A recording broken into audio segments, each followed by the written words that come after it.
백구의 발톱에서 피가 뚝뚝 떨어졌습니다. 무덤을 파헤치는 그 모습에 가족들은 충격에 빠졌어요. 산속의 고요함을 깨는 건 오직 흙을 파는 소리와 거친 숨소리뿐이었습니다. 그만해, 제발. 네 사람이 달려들어도 백구를 말릴 수 없었어요. 발톱이 찢어지고 피가 흘러도 백구는 멈추지 않았습니다. 그 눈빛에는 인간도 이해하기 힘든 절실함이 담겨 있었어요. 1년 동안 식음을 거의 전폐하고 생기 없이 지내던 백구가 갑자기 보인 이 행동은 무엇을 의미하는 걸까요? 평화로운 성묘 날에 벌어진 이 예상치 못한 상황은 우리 가족의 삶을 완전히 바꿔놓았습니다. 내버려 두세요. 분명 이유가 있을 거예요. 그렇게 우리는 백구가 무덤을 파도록 지켜봤어요. 그리고 흙 속에서 드러난 것은 낯선 이름이 적힌 유골함과 작은 금속 상자였습니다. 이 발견은 평범했던 아버지의 삶에 어떤 비밀이 숨겨져 있었는지 보여주는 시작점이었어요. 우리가 알던 아버지와는 다른 모습, 그리고 아무도 모르게 간직했던 깊은 사연이 천천히 드러나기 시작했습니다. 백구는 단순한 반려동물이 아니었어요. 그것은 죽은 자와 산자를 연결하는 특별한 매개체였습니다. 그럼 지금부터 피 흘리는 백구가 파헤친 무덤 속 충격적 비밀과 아버지의 숨겨진 이야기를 시작하겠습니다. 비가 내리는 화요일 아침이었어요. 창밖으로 흐르는 빗방울이 유리창에 작은 강을 만들고 있었죠. 아버지가 떠나신 지 일주일째 되는 날이었습니다. 세상이 갑자기, 아주 갑자기 변해버렸어요. 아직도 믿기지 않았습니다. 매일 아침 아버지의 방문을 열면 그분이 있을 것만 같은 기분이었어요. 마당으로 나갔을 때 바람이 보이지 않았습니다. 평소라면 제 발소리에 벌떡 일어나 꼬리를 흔들며 달려왔을 텐데요. 창고 뒤편에서 바람을 발견했어요. 구석에 웅크리고 앉아 있었습니다. 바람아, 밥 먹어야지. 바람은 고개를 들지 않았어요. 눈빛이 달라져 있었습니다. 늘 생기 넘치던 그 눈이 텅 비어 있었어요. 마치 영혼이 빠져나간 것처럼 보였습니다. 바람을 데려온 날이 생각났어요. 6년 전 아버지가 트럭에서 내리시며 품에 안고 계셨던 작은 강아지. 귀가 쫑긋 서 있고 까만 눈동자가 반짝이던 바람이었죠. 태연아, 이 녀석 이름은 바람이란다. 특별한 아이야. 아버지는 그렇게 말씀하셨어요. 특별하다는 말의 의미를 그때는 이해하지 못했습니다. 바람은 진돗개였지만 아버지는 항상 바람이 다른 개들과는 다르다고 하셨어요. 어떻게 다른지는 구체적으로 말씀하지 않으셨지만 바람을 바라보는 아버지의 눈빛은 항상 특별했습니다. 수의사인 저로서는 바람의 상태가 심각하게 걱정됐어요. 식욕이 완전히 사라졌고 몸은 날이 갈수록 마르고 있었습니다. 병원에서 모든 검사를 해봤지만 특별한 이상은 발견되지 않았어요. 혈액 검사, X-레이, 초음파, 모든 결과는 정상이었습니다. 그런데 바람의 눈은 계속해서 아버지를 찾고 있었어요. 마치 이 세상 어딘가에 아버지가 있다고 믿는 것처럼요. 바람아, 밥 좀 먹자. 제발. 바람의 머리를 쓰다듬었어요. 털이 거칠어져 있었습니다. 예전에는 윤기가 흘렀는데요. 바람은 제 손길에 반응하지 않았어요. 그저 먼 산을 바라보듯 허공을 응시할 뿐이었습니다. 아내 수연이 문을 열고 마당으로 나왔어요. 손에는 바람이 좋아하던 간식을 들고 있었죠. 어때요? 상태가 나아졌어요? 수연의 목소리에는 걱정이 가득했어요. 고개를 저었습니다. 수연은 한숨을 쉬며 바람 옆에 앉았어요. 바람의 등을 부드럽게 쓰다듬었습니다. 아버님이 너무 그리운가 봐요. 사람도 이러는데 개들은 더 그렇겠죠. 수연의 말이 가슴에 콕 박혔어요. 사실 저도 아버지가 너무 그리웠습니다. 갑작스러운 심장마비로 떠나신 아버지. 마지막 인사도 제대로 못했어요. 그날 아침 평소처럼 다녀오겠습니다 하고 집을 나섰는데 그게 마지막 인사가 될 줄 누가 알았을까요? 동생 민우가 주말마다 찾아왔어요. 바람을 위로하기 위해 온갖 방법을 시도했죠. 좋아하던 공을 가져오고 간식을 사오고 심지어 강아지 친구도 데려왔습니다. 하지만 바람은 반응하지 않았어요. 그저 가끔 하늘을 올려다볼 뿐이었죠. 형, 바람이 정말 많이 아픈가 봐요. 어떻게 해야 할까요? 민우의 눈에 눈물이 고였어요. 바람은 우리 가족 모두에게 특별한 존재였습니다. 특히 아버지와는 때려야 뗄 수 없는 사이였어요. 매일 아침 아버지가 일어나시면 바람도 함께 일어났죠. 아버지가 밭으로 나가시면 바람도 곁에서 따라다녔어요. 밤이면 아버지 방 문 앞에 누워 지켰습니다. 마치 수호신처럼요. 바람아, 아버지는 이제 안 계셔. 우리가 있잖아. 우리가 있어. 목이 메어 더 말하지 못했어요. 바람의 눈에 제 모습이 비쳤습니다. 슬픔에 잠긴 저와 슬픔에 잠긴 바람이 서로를 바라보고 있었어요. 우리는 같은 아픔을 공유하고 있었죠. 병원에서 일하면서도 바람 생각이 떠나지 않았어요. 다른 환자들을 진료하는 중에도 문득 바람의 텅 빈 눈이 떠올랐습니다. 수의사로서 동물들의 육체적 질병은 치료할 수 있었지만 마음의 병은 어떻게 해야 할지 막막했어요. 바람이 어떻게 지내요? 동료 수의사 지연이 물었어요. 지연은 대학 동기로 같은 병원에서 일하고 있었습니다. 여전해요. 먹지도 않고 움직이지도 않고 검사 결과는 모두 정상인데 마음의 병은 약으로 치료할 수 없어요. 시간이 필요한 거죠. 지연의 말이 맞다는 걸 알았지만 바람을 그렇게 볼 때마다 가슴이 찢어졌어요. 내가 수의사인데 내게도 치료하지 못한다는 무력감이 저를 괴롭혔습니다. 집에 돌아오는 길 아버지와 바람이 함께 산책하던 공원을 지났어요. 벤치에 앉아 잠시 쉬었습니다. 이곳에서 아버지는 매일 저녁 바람과 함께 시간을 보내셨죠. 때로는 말없이 하늘을 바라보기도 하고 때로는 바람에게 이야기를 들려주시기도 했어요. 저 별은 북극성이란다, 바람아. 길을 잃었을 때 방향을 알려주는 별이지.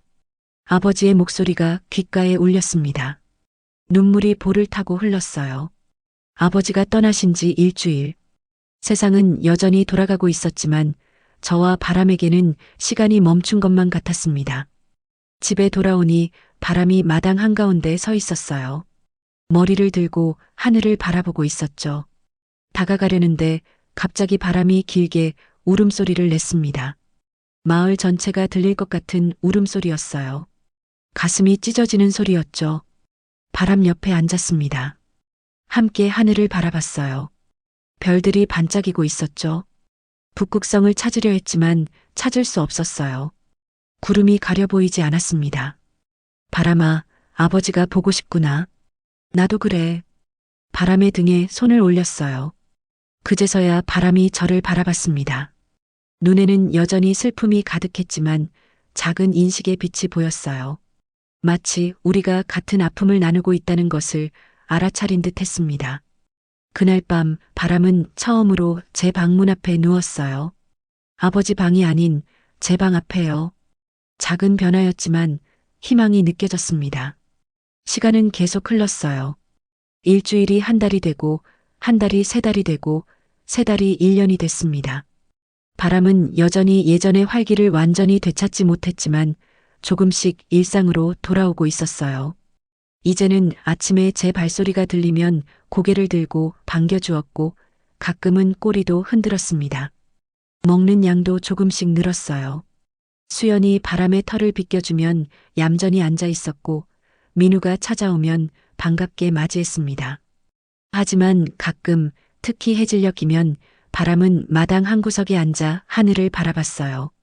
그럴 때면 아버지의 말씀이 떠올랐습니다. 바람은 특별한 아이야. 아버지가 말씀하신 특별함이 무엇인지 아직도 완전히 이해하지 못했지만 바람이 우리 가족에게 얼마나 중요한 존재인지는 분명했어요.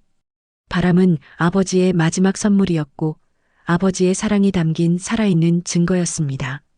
하늘을 바라보는 바람의 모습을 보며 생각했어요. 어쩌면 바람은 지금 이 순간에도 아버지와 소통하고 있는지도 모른다고요. 우리가 볼 수 없는 방식으로 우리가 이해할 수 없는 방식으로요. 바람아, 오늘도 별 보고 있니? 바람 옆에 앉았어요. 바람은 고개를 돌려 저를 바라봤습니다. 눈빛이 달랐어요. 슬픔 너머에 무언가 깊은 이해가 담겨 있었죠. 바람이 제게 다가와 머리를 제 무릎에 기대었습니다. 그 순간 구름 사이로 별 하나가 유난히 밝게 빛났어요. 북극성이었습니다. 아침 일찍 눈을 떴어요. 달력을 바라보니 가슴이 무거워졌습니다. 오늘은 아버지가 떠나신 지 정확히 1년이 되는 날이었어요. 창밖으로 흐르는 빛이 방 안을 따스하게 감싸고 있었죠. 아버지가 계셨다면 이 아침을 어떻게 맞이하셨을까 생각하며 천천히 몸을 일으켰습니다. 침대 옆에서 수연이 이미 일어나 옷을 갈아입고 있었어요. 저보다 먼저 일어나 준비하고 있었던 거죠. 눈이 마주치자 수연은 옅은 미소를 지었습니다. 말없이도 서로의 마음을 이해하고 있었어요. 오늘 준비할 게 많아요. 엄마랑 민우도 산소에서 만나기로 했고, 수연의 목소리에는 긴장감이 묻어 있었어요. 누구보다 저를 걱정하고 있다는 것을 알 수 있었죠.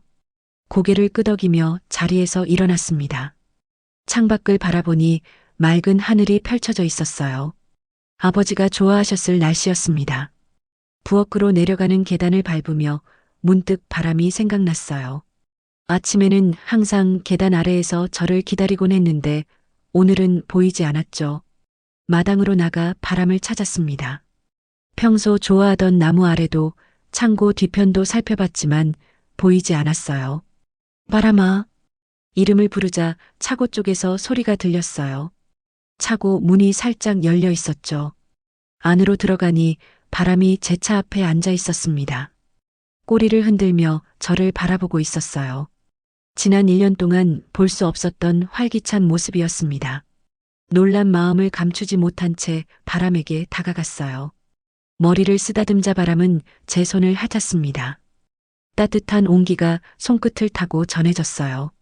오늘 어디 가고 싶니? 물어보는 제 목소리가 떨렸습니다. 바람은 다시 차를 바라봤어요. 마치 어디론가 가자고 말하는 것처럼요. 수연이 차고로 들어왔습니다. 바람의 모습을 보고 놀란 표정을 감추지 못했어요. 바람이가 오늘따라 달라 보여요. 수연의 말에 고개를 끄덕였습니다. 정말 오랜만에 보는 바람의 활기찬 모습이었어요. 마치 무언가를 기다리고 있었던 것처럼, 오늘을 위해 준비하고 있었던 것처럼 보였습니다. 아침 식사를 마치고 성묘 준비를 했어요. 제사상에 올릴 음식들을 정성껏 챙기고 아버지가 좋아하셨던 술도 준비했습니다. 모든 것이 준비되었을 때 바람은 이미 차 앞에서 기다리고 있었어요. 불안하게 앞발을 들었다 놨다 하며 서성이고 있었죠. 바람이도 데려갈까요? 수연이 물었어요. 망설였습니다. 보통 성묘의 개를 데려가진 않았지만 바람의 모습이 너무 간절해 보였어요. 아버지와 바람은 특별한 사이였고 어쩌면 바람에게도 작별, 인사를 할 기회가 필요할지도 모른다는 생각이 들었습니다. 데려가자. 아버지도 좋아하실 거야. 차 문을 열자 바람이 먼저 뛰어올랐어요.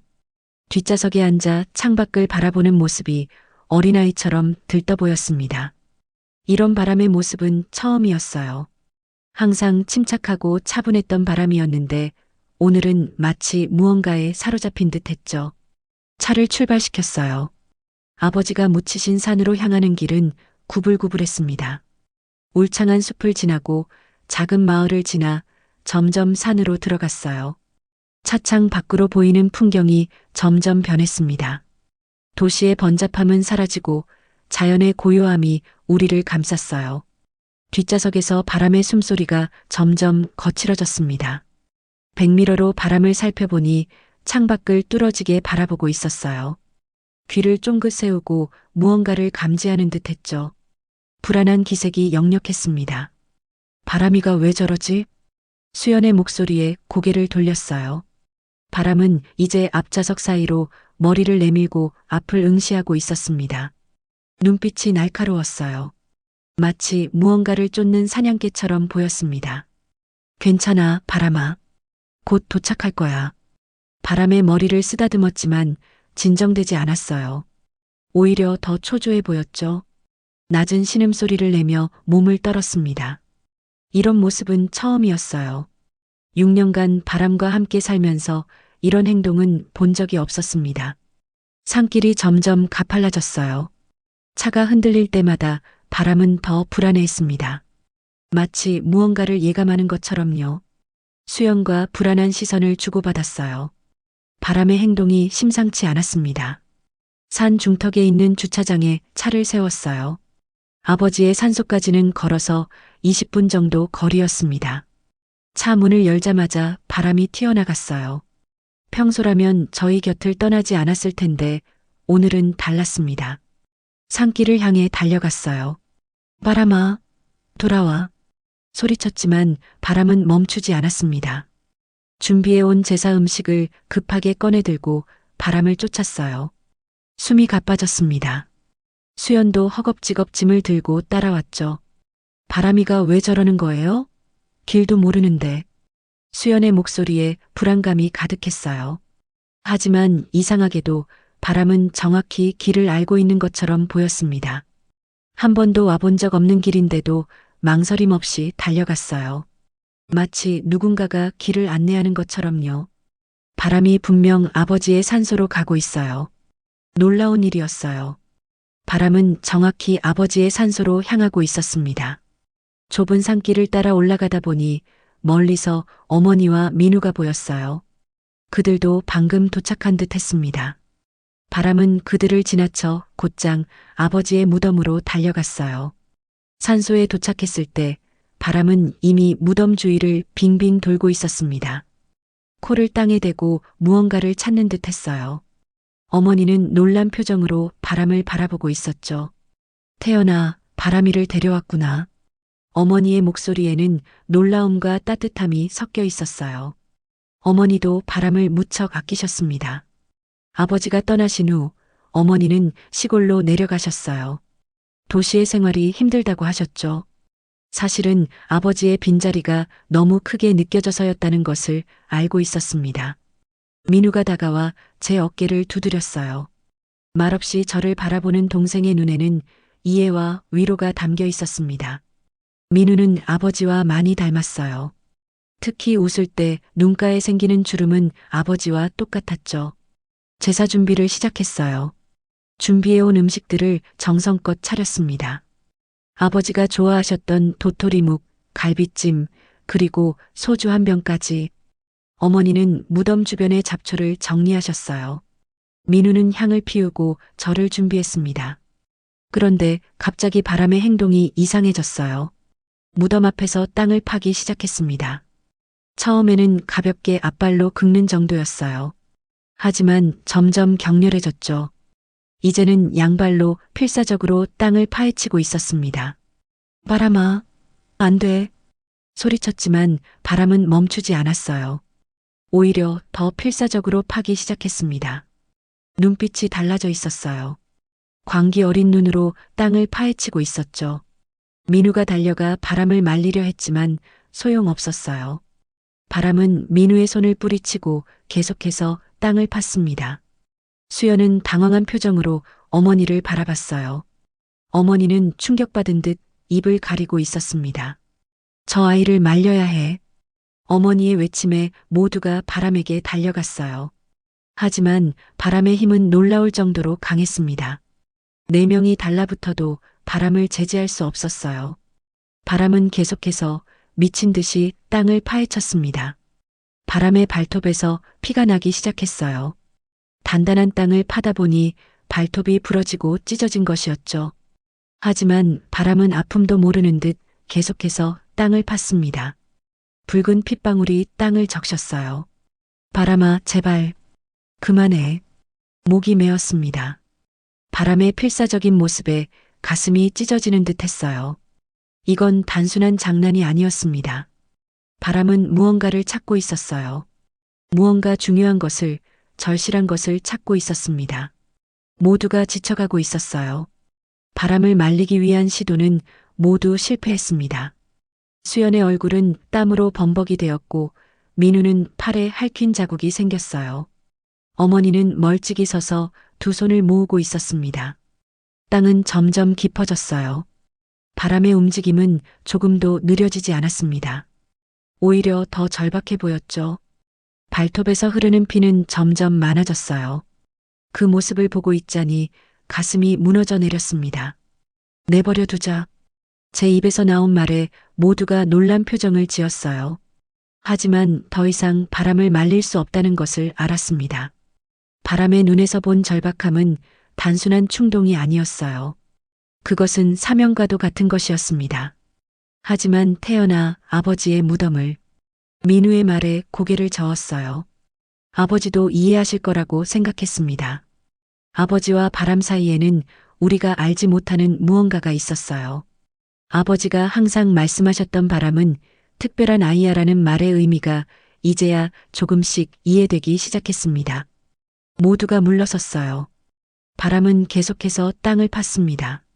발톱에서는 계속 피가 흘렀지만 아픔도 모르는 듯 했어요. 그저 무언가에 사로잡혀 있는 듯 했습니다. 시간이 흘렀어요. 바람의 움직임이 점점 느려졌습니다. 지친 건지 아니면 목표에 가까워진 건지 알 수 없었어요. 그때 바람이 갑자기 멈췄습니다. 코를 땅에 대고 무언가를 냄새 맡았어요. 그리고 다시 파기 시작했습니다. 이번에는 더 신중하게 마치 귀중한 것을 다루듯이 조심스럽게 팠어요. 숨을 죽이고 바람을 지켜봤습니다.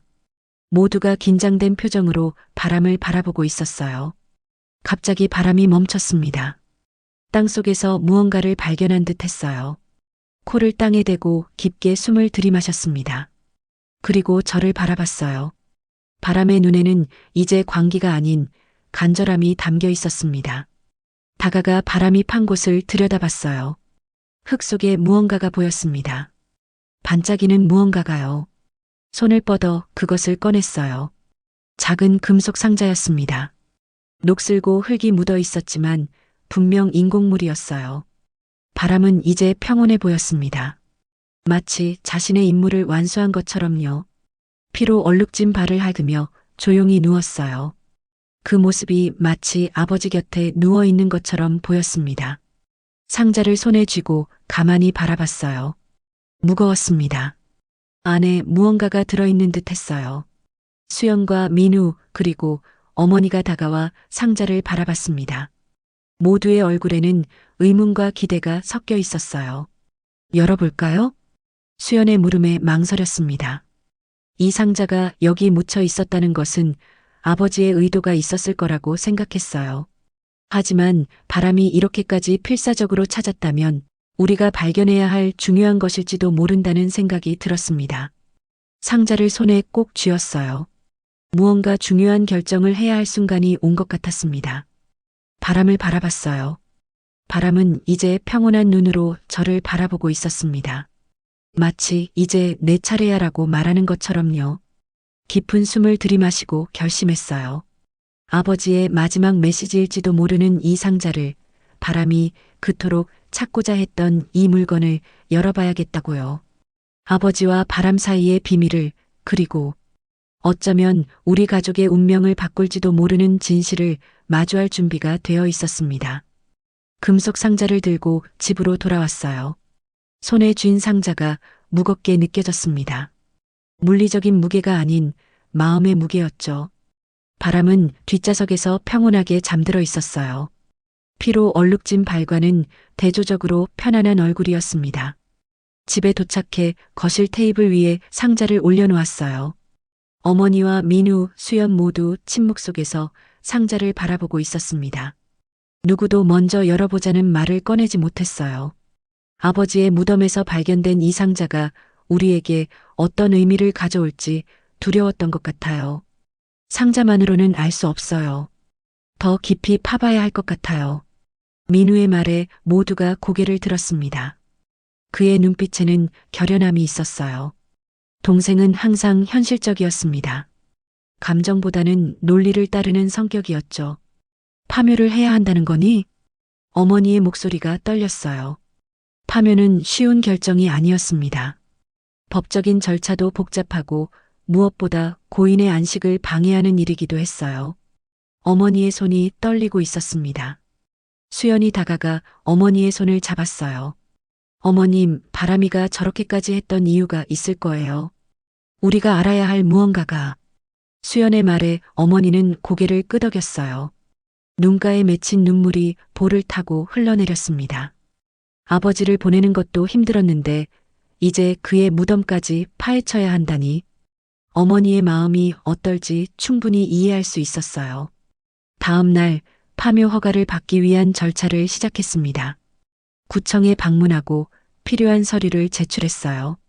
담당 공무원은 의아한 표정을 지었지만 특별한 이유가 있다고 설명하자 절차를 안내해 주었습니다. 일주일 후에 허가가 나올 거라고 했어요. 그 일주일이 마치 1년처럼 느껴졌습니다.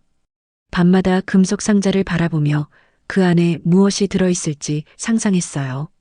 열어보고 싶은 마음이 간절했지만 아버지의 무덤에서 발견된 것이니 파묘 후에 함께 확인하는 것이 맞다고 생각했습니다.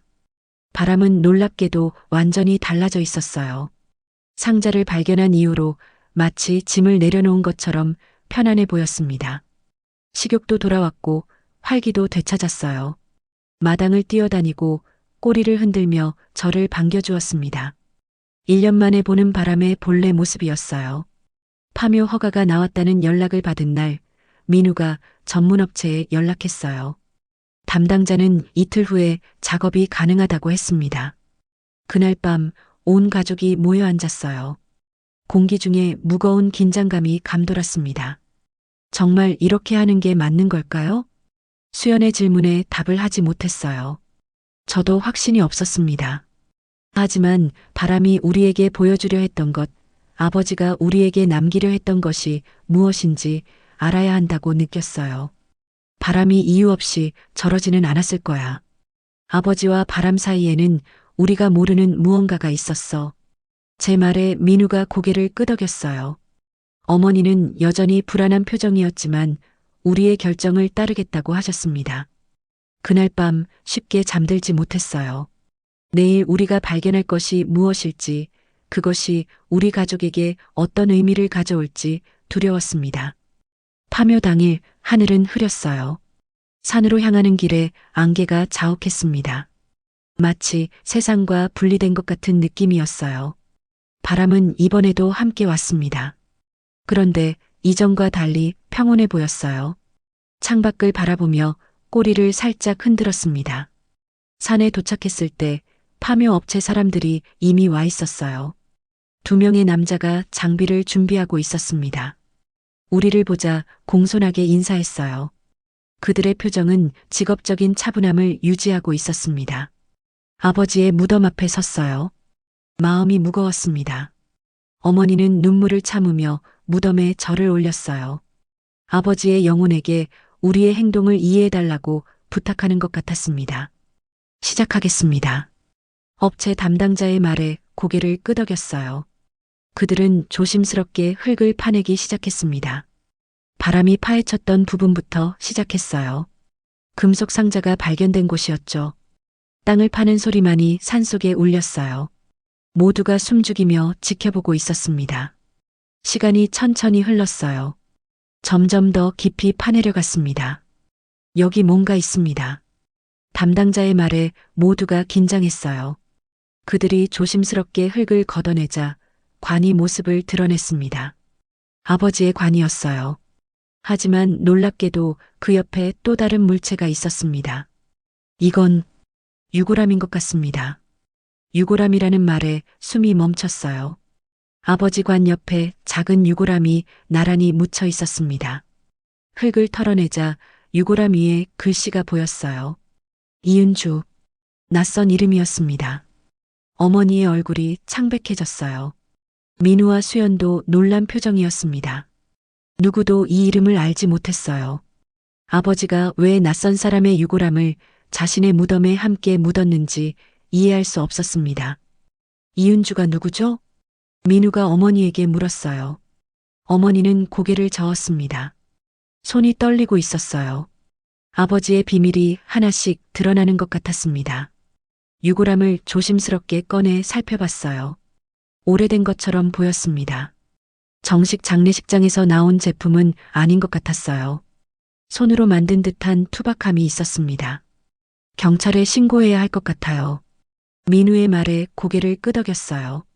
이건 단순한 가족 문제가 아니었습니다. 신원불명의 유골이 발견된 것이니 법적 절차를 따라야 했어요. 경찰이 도착하기까지 1시간 정도 기다렸습니다. 그동안 바람은 유골함 근처에 조용히 앉아 있었어요. 마치 지키고 있는 것처럼 보였습니다. 경찰이 도착하자 상황을 설명했어요. 금속 상자도 함께 제출했습니다. DNA 검사를 통해 신원을 확인해 볼 수 있지만 시간이 걸립니다. 유골함의 이름만 있고 다른 정보가 없어 쉽지 않을 거예요. 경찰관의 말에 실망감이 들었어요. 하지만 어쩔 수 없었습니다. 유골함과 금속 상자는 증거물로 수집되었고 조사가 끝나면 연락이 올 거라고 했어요. 집으로 돌아오는 길, 차 안은 무거운 침묵으로 가득했습니다. 각자 생각에 잠겨 있었어요. 아버지가 우리에게 알리지 않은 비밀, 이은주라는 여성과의 관계, 그리고 그 유골함을 왜 자신의 무덤에 함께 묻었는지. 아버지는 왜 이런 비밀을 간직하셨을까요? 수연의 물음에 대답할 수 없었어요. 아버지는 항상 정직하고 성실한 분이셨습니다. 남에게 피해를 주지 않고 가족을 위해 평생을 살아오신 분이었어요. 그런 아버지가 이런 비밀을 가지고 있었다니 받아들이기 힘들었습니다. 집에 도착했을 때 바람이 먼저 뛰어내렸어요. 그리고는 곧장 부엌으로 달려갔습니다. 밥그릇 앞에 앉아 꼬리를 흔들고 있었어요. 1년 만에 보는 정상적인 행동이었습니다. 수연이 바람의 밥그릇에 사료를 담아주었어요. 바람은 맛있게 먹기 시작했습니다. 그 모습을 보니 마음이 조금 편안해졌어요. 적어도 바람은 자신의 임무를 완수했다고 생각하는 것 같았습니다. 저녁을 준비하면서 문득 아버지의 간병인이었던 정숙 아주머니가 생각났어요. 아버지가 돌아가시기 전 6개월 동안 함께 지냈던 분이었습니다. 아버지의 건강이 악화되었을 때 고용했던 간병인이었어요. 정숙 아주머니는 친절하고 부지런한 분이었습니다. 아버지를 정성껏 돌봐주셨어요. 아버지가 돌아가신 후에는 연락이 끊겼지만 어쩌면 그분이 아버지의 마지막 시간에 대해 알고 있을지도 모른다는 생각이 들었어요. 핸드폰을 꺼내 정숙 아주머니의 번호를 찾았습니다. 마지막 연락은 1년 전이었어요. 전화를 걸어볼까 망설였습니다. 이미 늦은 시간이었고 갑자기 연락해서 물어보는 것이 실례일 수도 있었어요. 내일 연락해봐야겠다. 결심하고 핸드폰을 내려놓았어요. 창밖을 바라보니 어느새 날이 어두워져 있었습니다. 바람이 다가와 제 발치에 누웠어요. 머리를 쓰다듬자 편안한 숨소리를 내며 눈을 감았습니다. 그날 밤 꿈을 꿨어요. 아버지가 나타나 누군가의 손을 잡고 있었습니다. 얼굴은 보이지 않았지만 여성인 것 같았어요. 아버지가 미소를 지으며 저를 바라봤습니다. 입술이 움직였지만 소리는 들리지 않았어요. 무언가 중요한 말을 하는 것 같았습니다. 잠에서 깨어났을 때 가슴이 무거웠어요. 꿈의 내용은 기억나지 않았지만 아버지가 저에게 무언가를 전하려 했다는 느낌이 강하게 남아 있었습니다. 아침이 밝았어요. 오늘은 정숙 아주머니에게 연락해 볼 생각이었습니다. 어쩌면 그분이 이은주라는 여성에 대해 또는 아버지의 마지막 시간에 대해 알고 있을지도 모른다는 희망이 있었어요. 바람이 활기차게 저를 맞이했습니다. 마치 오랜 짐을 내려놓은 것처럼 편안해 보였어요. 하지만 저에게는 이제 새로운 짐이 생겼습니다. 아버지의 비밀, 이은주라는 여성, 그리고 그들 사이의 관계. 이 모든 것이 제 마음을 무겁게 했어요. 핸드폰을 들고 정숙 아주머니의 번호를 눌렀습니다. 신호음이 울렸어요. 가슴이 두근거렸습니다. 어쩌면 이 통화가 모든 의문에 대한 답을 줄지도 모른다는 생각이 들었어요. 여보세요? 정숙 아주머니의 목소리가 들렸습니다. 1년 만에 듣는 목소리였어요. 어떻게 질문을 시작해야 할지 잠시 망설였습니다. 아버지의 비밀, 이은주라는 여성, 그리고 무덤에 함께 묻힌 유골함. 이 모든 이야기를 어떻게 전해야 할지 막막했어요. 하지만 진실을 알아야 했습니다. 아버지가 우리에게 남긴 마지막 메시지, 바람이 그토록 찾고자 했던 것이 무엇인지 깊은 숨을 들이쉬고 이야기를 시작했어요. 이제 모든 비밀이 밝혀질 시간이었습니다. 정숙 아주머니는 오후 2시에 집에 도착하셨어요. 현관문 벨이 울리자 바람이 가장 먼저 반응했습니다. 귀를 쫑긋 세우고 문을 향해 달려갔어요. 평소에는 낯선 방문객에게 경계하는 편인데 이상하게도 흥분된 모습이었습니다. 문을 열자 정숙 아주머니가 서 계셨어요. 1년 만에 뵙는 얼굴이었지만 많이 달라져 있었습니다. 더 야위어 보였고 눈가에 주름이 깊어져 있었어요. 하지만 여전히 따뜻한 미소를 짓고 계셨습니다. 태연 씨, 오랜만이에요. 정숙 아주머니의 목소리는 조금 떨리고 있었어요. 저도 긴장된 마음을 감출 수 없었습니다. 갑작스러운 연락에도 흔쾌히 방문해 주신 것만으로도 감사했어요. 그런데 놀라운 일이 벌어졌습니다. 바람이 정숙 아주머니에게 달려가 반갑게 맞이했어요. 꼬리를 흔들며 아주머니의 손을 핥았습니다. 바람은 가족 외에는 이렇게 친근하게 대하는 경우가 거의 없었어요. 아주머니도 놀란 표정이었습니다. 바람이가 아직도 날 기억하는구나. 정숙 아주머니는 바람의 머리를 쓰다듬었어요. 그 모습에서 특별한 유대감이 느껴졌습니다. 아버지를 간병하던 6개월 동안 바람과도 각별한 사이가 됐던 모양이었어요. 거실로 안내했습니다. 수연이 차를 준비해 테이블에 내려놓았어요. 정숙 아주머니는 조심스럽게 자리에 앉으셨습니다. 바람은 아주머니 발치에 누워 떠나지 않았어요. 갑자기 연락드려서 죄송합니다. 도움이 필요해서요. 제 말에 정숙 아주머니는 고개를 끄덕이셨어요. 무언가를 예상하고 계신 듯 했습니다. 긴장된 분위기가 감돌았어요. 조심스럽게 이야기를 꺼냈습니다. 아버지의 무덤에서 발견한 유골함과 이은주라는 이름에 대해 설명했어요. 이야기를 들으시는 동안 정숙 아주머니의 얼굴이 점점 창백해졌습니다. 손이 떨리기 시작했어요. 이야기를 마치자 갑자기 정숙 아주머니가 무릎을 꿇었어요. 고개를 숙이며 흐느끼기 시작했습니다. 놀라서 일으켜 세우려 했지만 아주머니는 움직이지 않으셨어요. 모든 게 제 잘못입니다. 용서해 주세요. 정숙 아주머니의 목소리가 떨렸어요. 눈물로 얼룩진 얼굴을 들어 우리를 바라보셨습니다. 깊은 고통이 느껴지는 눈빛이었어요. 다시 소파에 앉히고 물을 드렸습니다. 정숙 아주머니는 천천히 진정되셨어요. 깊은 숨을 내쉬고는 이야기를 시작하셨습니다. 이은주는 정숙 아주머니의 딸이었어요. 24세 젊은 나이였지만 선천성 심장병을 앓고 있었습니다. 태어날 때부터 약한 심장을 가지고 태어났고 20살까지 3번의 대수술을 받았어요. 그럼에도 의대에 진학해 의사가 되고 싶어 했던 꿈 많은 아이였습니다. 은주는 항상 웃음을 잃지 않았어요. 자기보다 더 아픈 사람들을 위로하는 착한 아이였죠. 정숙 아주머니의 말씀에 가슴이 아팠어요. 눈앞에 은주의 모습이 그려지는 것 같았습니다. 병마와 싸우면서도 꿈을 잃지 않던 젊은 여성의 모습이요. 정숙 아주머니는 계속해서 이야기했어요. 10년 전 남편이 교통사고로 세상을 떠났습니다. 혼자서 아픈 딸을 돌보며 살아가는 것은 너무나 힘들었어요.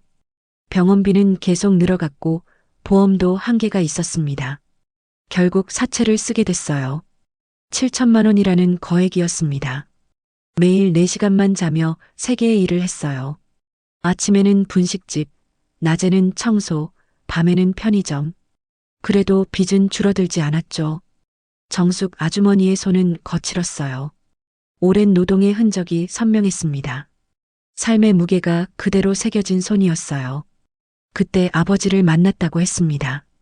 아버지가 입원했던 병원에서 청소 일을 하던 중이었어요. 우연히 복도에서 쓰러진 정숙 아주머니를 아버지가 발견하셨습니다. 과로와 영양실조로 쓰러진 거였어요. 당신 아버지는 제가 태어날 때까지 매일 병실에 찾아오셨어요. 제 사정을 물으셨고 저는 모든 걸 털어놓았죠. 아버지는 그 자리에서 정숙 아주머니에게 도움을 주겠다고 하셨대요. 처음에는 거절했지만 아버지의 진심 어린 마음에 결국 도움을 받기로 했답니다. 매달 200만 원씩 보내주셨어요. 3년 동안이요. 빚을 갚고 은주의 병원비를 내고 조금은 숨을 쉴 수 있었죠. 정숙 아주머니의 말에 놀랐어요. 아버지가 그런 큰 돈을 보내셨다는 사실이 믿기지 않았습니다. 우리 가정은 넉넉한 편이 아니었어요. 아버지는 평범한 공무원이셨고 월급으로 세 식구를 키우셨습니다. 그런데 매달 200만 원이라니. 아버지가 왜 그렇게까지 도와주셨던 거예요? 제 질문에 정숙 아주머니는 잠시 말을 멈추셨어요. 무언가 말하기 어려운 부분이 있는 듯 했습니다. 천천히 입을 열었어요. 당신 아버지는 항상 같은 말씀을 하셨어요. 우리는 가족이니까라고요. 가족이라는 말에 의아했어요. 아버지와 정숙 아주머니는 어떤 관계였던 걸까요? 의심스러운 생각이 들었습니다. 정숙 아주머니는 제 표정을 읽은 듯 서둘러 말씀하셨어요. 오해하지 마세요. 당신 어머니를 너무 사랑하셨어요. 다만 은주가 특별했던 거죠. 이야기는 계속 이어졌습니다. 은주의 병세는 점점 악화됐어요.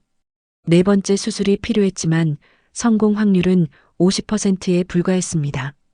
그럼에도 은주는 수술을 받기로 했어요. 삶에 대한 희망을 놓지 않았던 거죠.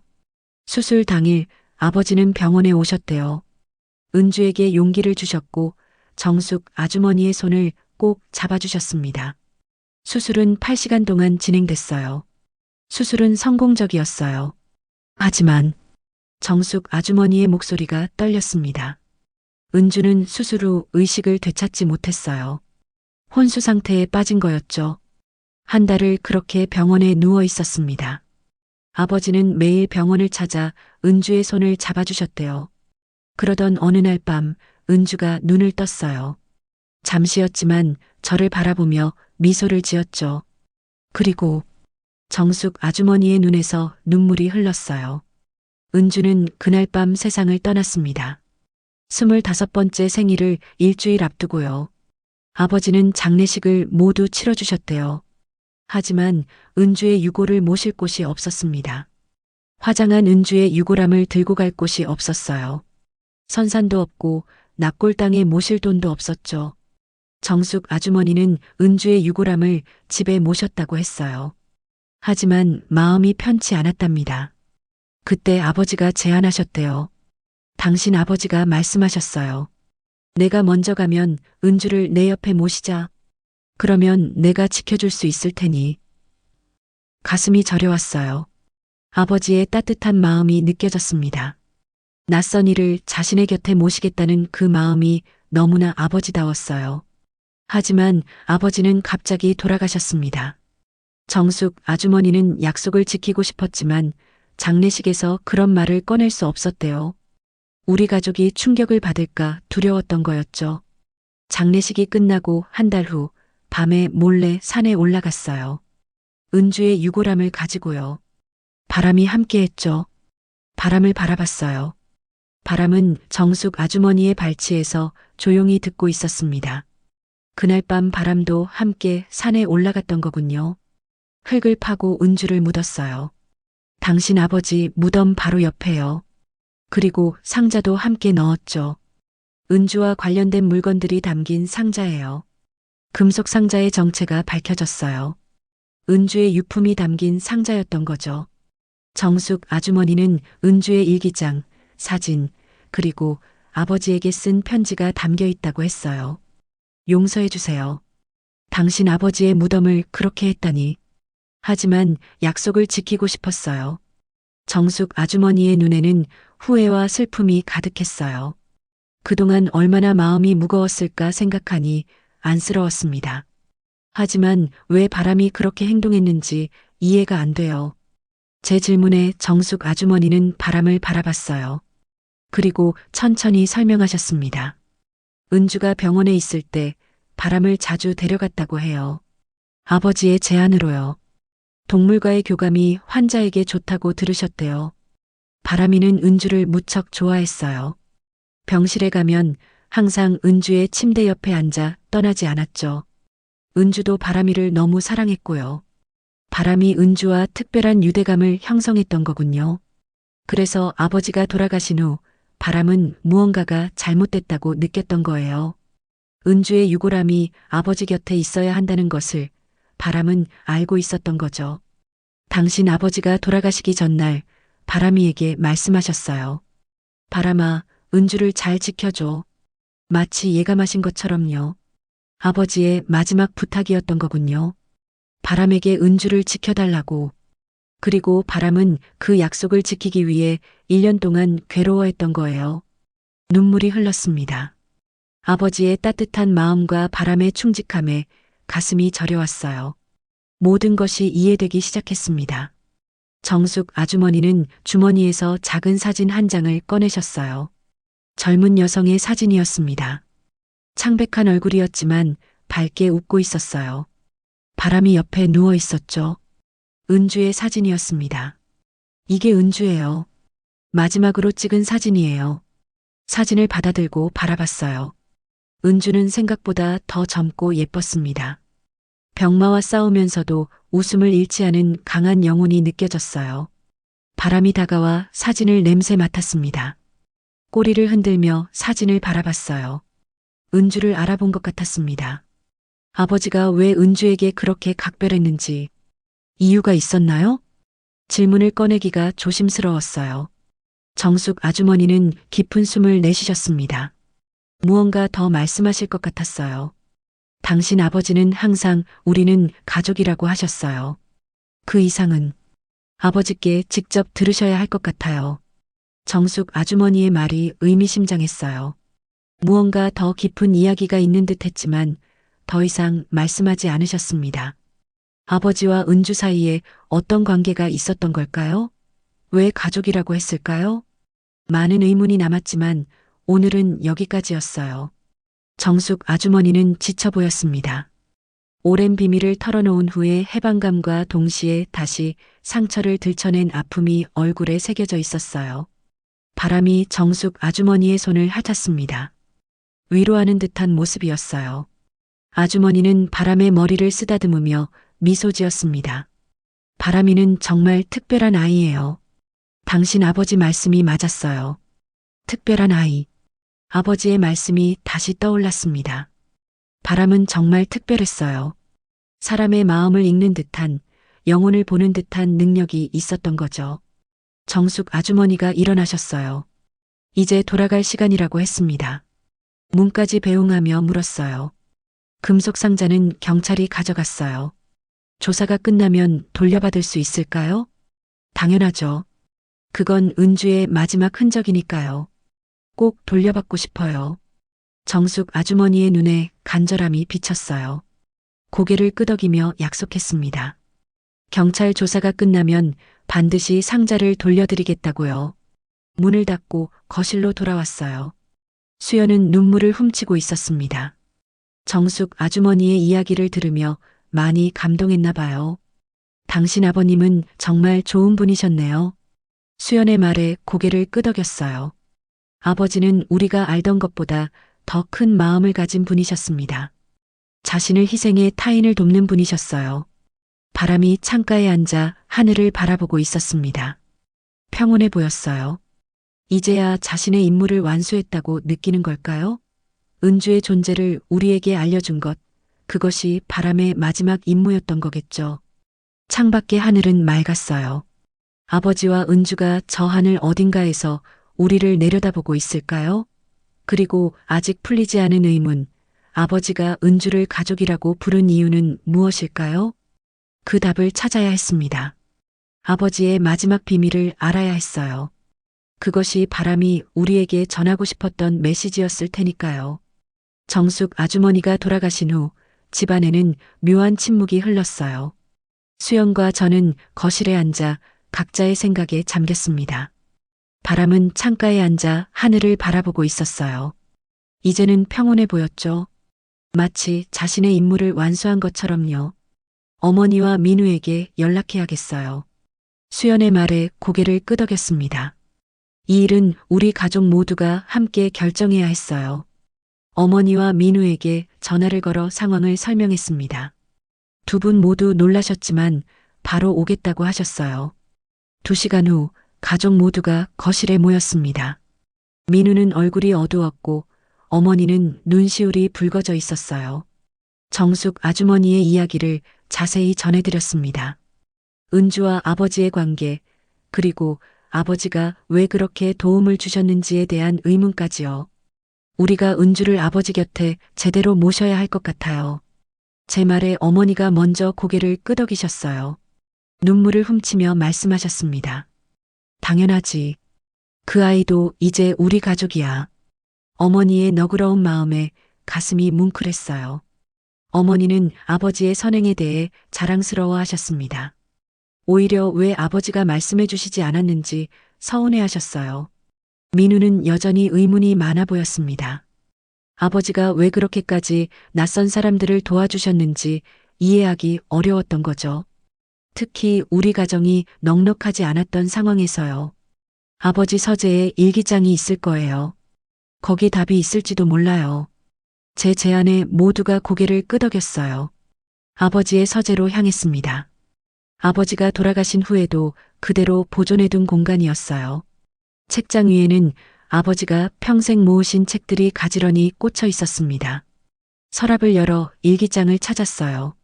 아버지는 항상 일기를 쓰셨습니다. 매일 밤 자기 전에 그날 있었던 일들을 기록하셨죠. 일기장은 총 5권이 있었어요. 날짜를 확인해 보니 은주를 만났을 시기는 3번째 일기장부터였습니다. 거실로 돌아와 함께 일기를 읽기 시작했어요. 아버지의 정갈한 글씨체가 눈에 들어왔습니다. 병원에서 쓰러진 여성을 만났다는 내용부터 시작해서 그 여성이 겪고 있는 어려움, 그리고 딸 은주에 대한 이야기까지 자세히 적혀 있었어요. 그리고 마침내 우리가 궁금해하던 부분을 발견했습니다. 아버지가 왜 그토록 은주와 정숙 아주머니를 도와주셨는지에 대한 이유가 담긴 페이지였어요. 오늘 은주의 얼굴을 처음 봤다. 병실에 누워있는 모습이 너무나 연약해 보였다. 그런데 웃는 모습은 어쩜 그렇게 태연이와 닮았는지 나는 오래된 기억 속으로 빠져들었다. 아버지의 글에 숨이 멎는 듯 했어요. 다음 페이지를 급하게 넘겼습니다. 20년 전 군 복무 시절 잠시 만났던 여인이 있었다. 제대 후 연락이 끊겼고 나는 지금의 아내를 만나 결혼했다. 그런데 은주의 생년월일을 보니 시기가 맞아떨어진다. 혹시 하는 생각이 들었지만 확신할 수는 없다. 하지만 그 가능성만으로도 내 마음은 이미 은주에게 향해 있다. 손이 떨렸어요. 아버지의 일기를 계속 읽어내려갔습니다. 오늘 은주의 머리카락으로 DNA 검사를 했다. 결과는 내 예상이 맞았다. 은주는 내 딸이다. 하지만 이 사실을 지금 밝힐 수는 없다. 은주는 이미 아버지가 있었고 그분을 진심으로 사랑했다. 내가 갑자기 나타나 모든 것을 뒤흔들 권리는 없다. 그저 조용히 곁에서 도울 뿐이다. 방안이 조용해졌어요. 모두가 충격에 빠진 듯 했습니다. 은주는 아버지의 친딸이었던 거예요. 어머니의 눈에서 눈물이 흘러내렸습니다.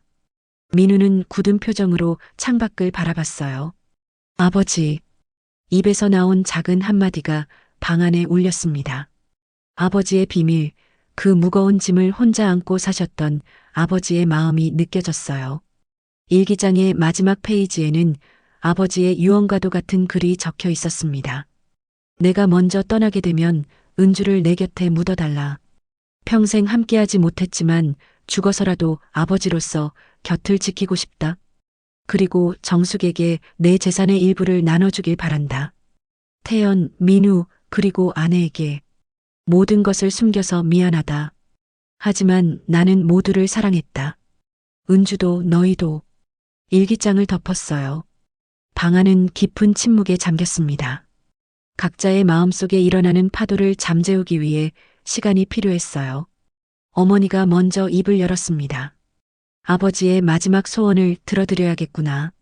어머니의 눈에는 슬픔보다 이해와 사랑이 담겨 있었어요. 자신도 모르는 사이에 아버지에게 또 다른 가족이 있었다는 사실에 상처받을 법도 했지만 어머니는 그보다 아버지의 마음을 먼저 헤아리셨습니다. 며칠 후 우리는 다시 아버지의 산소를 찾았어요. 이번에는 은주의 유골함을 정식으로 모시기 위해서였습니다. 경찰 조사가 끝나고 유골함과 금속 상자를 돌려받았어요. 정숙 아주머니도 함께했습니다. 산에 올라가는 길은 이번엔 맑고 평온했어요. 햇살이 따스하게 내리쬐고 있었습니다. 바람은 이번에도 함께 왔어요. 평화로운 모습으로 우리 앞에서 길을 인도했습니다. 아버지의 산소에 도착했을 때 모두가 조용히 절을 올렸어요. 준비해온 삽으로 은주의 자리를 정성스럽게 만들었습니다. 아버지 무덤 바로 옆이었어요. 은주의 유골함을 조심스럽게 내려놓았습니다. 정숙 아주머니는 눈물을 흘리며 은주에게 말을 건넸어요. 딸의 새로운 안식처가 마련되어 기쁘다고, 이제 좋은 아버지 곁에서 편히 쉬라고요. 그 모습을 보며 저도 눈물을 참을 수 없었습니다. 은주는 제 이복 동생이었어요. 한 번도 만난 적 없는, 하지만 이제는 영원히 가족이 된 동생이었습니다. 유골함 위에 흙을 덮고 작은 비석을 세웠어요. 이은주, 영원한 우리 가족이라고 새겨진 비석이었습니다. 아버지와 은주, 이제 두 분은 영원히 함께하게 되었어요. 집으로 돌아와 가족회의를 열었습니다. 아버지의 유언대로 재산의 일부를 정숙 아주머니에게 나누어 드리기로 결정했어요. 아버지가 남긴 재산은 많지 않았지만 집 한 채와 약간의 저축이 있었습니다. 그중 일부를 정숙 아주머니에게 드리기로 했어요. 이걸로 사채를 모두 갚으시고 작은 집이라도 마련하세요. 정숙 아주머니에게 통장을 건넸어요. 처음에는 거절하셨지만 아버지의 마지막 뜻이라고 설득했습니다. 눈물을 흘리며 감사의 말씀을 전하셨어요. 그리고 또 하나의 결정이 있었습니다. 바람을 정숙 아주머니에게 보내드리기로 한 거예요. 바람은 은주와 특별한 인연이 있었고 정숙 아주머니와도 잘 지냈습니다. 그리고 무엇보다 정숙 아주머니는 이제 혼자였어요. 바람이 좋은 친구가 되어줄 수 있을 거라 생각했습니다. 처음에는 망설였어요. 바람은 6년 동안 우리 가족과 함께 했으니까요. 하지만 바람의 모습을 보면서 결심이 섰습니다. 바람은 정숙 아주머니 곁에 있을 때 가장 행복해 보였어요. 마치 은주를 다시 만난 것처럼 기뻐했죠. 바람아, 앞으로 정숙 아주머니와 함께 살자. 바람의 머리를 쓰다듬으며 말했어요. 바람은 마치 이해한 듯 꼬리를 흔들었습니다. 슬프지만 이것이 바람을 위한 최선의 선택이라 생각했어요. 정숙 아주머니는 우리가 준 도움으로 사채를 모두 갚고 작은 아파트를 마련하셨습니다. 바람은 그곳에서 새로운 삶을 시작했어요. 가끔 방문할 때마다 바람은 완전히 달라져 있었습니다. 활기가 넘치고 행복해 보였어요. 정숙 아주머니도 마찬가지였습니다. 두 분이 서로에게 큰 위로가 되어주는 것 같았어요. 시간은 빠르게 흘러 어느덧 아버지의 이주기가 다가왔습니다. 이번에는 모든 가족이 함께 성묘를 가기로 했어요. 정숙 아주머니와 바람도 함께였습니다. 이제 우리는 모두 한 가족이 되었으니까요. 성묘 당일 산은 따스한 햇살로 가득했어요. 봄이 오면서 산에는 들꽃이 피어 있었습니다. 아버지와 은주의 무덤 주변에는 특히 많은 꽃들이 피어 있었어요. 마치 두 분을 환영하는 것처럼요. 제사상을 차리고 모두 함께 절을 올렸습니다. 아버지와 은주, 두 분 모두에게요. 그동안 있었던 일들을 이야기했어요. 정숙 아주머니가 새 삶을 시작한 것, 바람이 행복하게 지내는 것, 그리고 우리 가족이 더욱 단단해진 것까지요. 아버지, 은주, 이제 우리는 모두 한 가족이 되었어요. 두 분이 저 하늘에서 함께 우리를 지켜봐 주세요. 바람이 무덤 앞에 앉아 하늘을 바라봤어요. 평온한 모습이었습니다. 더 이상 슬픔도 불안함도 없었어요. 그저 행복해 보였죠. 갑자기 산들바람이 불어왔어요. 들꽃들이 흔들리며 춤을 추는 것 같았습니다. 바람의 이름을 부르는 것 같기도 했고 아버지와 은주가 우리에게 인사하는 것 같기도 했어요. 이제 정말 평화로워 보이네요. 수연의 말에 고개를 끄덕였어요. 모든 비밀이 밝혀지고 모든 상처가 치유되는 과정이었습니다. 아버지의 선한 마음이 우리 모두를 하나로 모았어요. 정숙 아주머니는 이제 우리 가족의 일원이 되었습니다. 명절이면 함께 모여 음식을 나누고 기쁨과 슬픔을 함께 나누는 사이가 되었어요. 바람은 그 중심에서 우리를 연결해주는 다리 역할을 했습니다. 어머니는 처음에는 혼란스러워 하셨지만 이제는 정숙 아주머니를 진심으로 가족으로 받아들이셨어요. 아버지가 숨기고 있던 비밀에 대해서도 이해하게 되셨죠. 사랑은 이해하는 것에서 시작된다고 하셨습니다. 민우도 마찬가지였어요. 처음에는 아버지의 비밀에 대해 분노했지만 시간이 지나면서 아버지의 마음을 이해하게 되었습니다. 오히려 더 존경하게 되었다고 했어요. 어려운 상황에서도 책임을 다하려 했던 아버지의 모습이 진정한 어른의 모습이라고요. 저는 가끔 아버지의 일기를 다시 읽어봤어요. 아버지가 얼마나 은주를 사랑했는지 또 우리 가족을 위해 얼마나 고민했는지를 느낄 수 있었습니다. 부족함 없이 모두를 사랑하셨던 아버지의 마음이 느껴졌어요. 성묘를 마치고 내려오는 길, 바람이 앞장서서 걸었습니다. 꼬리를 흔들며 기분 좋게 뛰어다녔어요. 정숙 아주머니와 어머니는 나란히 걸으며 이야기를 나누셨습니다. 서로 다른 인생을 살아왔지만 이제는 함께 걷는 길이 같아졌어요. 집으로 돌아가는 차 안에서 창밖을 바라봤어요. 푸른 하늘과 흰 구름, 그리고 산들바람에 흔들리는 나뭇잎들, 모든 것이 평화로워 보였습니다. 바람은 뒷좌석에서 정숙 아주머니의 무릎에 머리를 기대고 잠들어 있었어요. 편안한 숨소리가 차 안을 채웠습니다. 이제 바람도 우리 모두도 마음의 짐을 내려놓은 것 같았어요. 1년 전 아버지가 돌아가시고 바람이 변했을 때는 이런 결말을 상상하지 못했습니다. 슬픔과 혼란만 가득했었죠. 하지만 이제는 모든 것이 제자리를 찾아간 느낌이었어요. 아버지의 말씀이 생각났습니다. 바람은 특별한 아이야. 정말 그랬어요. 바람은 우리에게 은주를 알려주었고 아버지의 비밀을 밝혀주었으며 결국 새로운 가족을 만들어주었습니다. 특별한 능력을 가진 특별한 아이였어요. 창밖으로 바람이 불어오는 소리가 들렸습니다. 마치 아버지와 은주가 우리에게 인사하는 것 같았어요.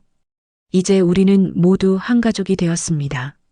혈연을 넘어 사랑으로 맺어진 진정한 가족이요. 바람이 부는구나. 수연의 말에 미소 지었어요. 그래요. 바람이 불고 있었습니다.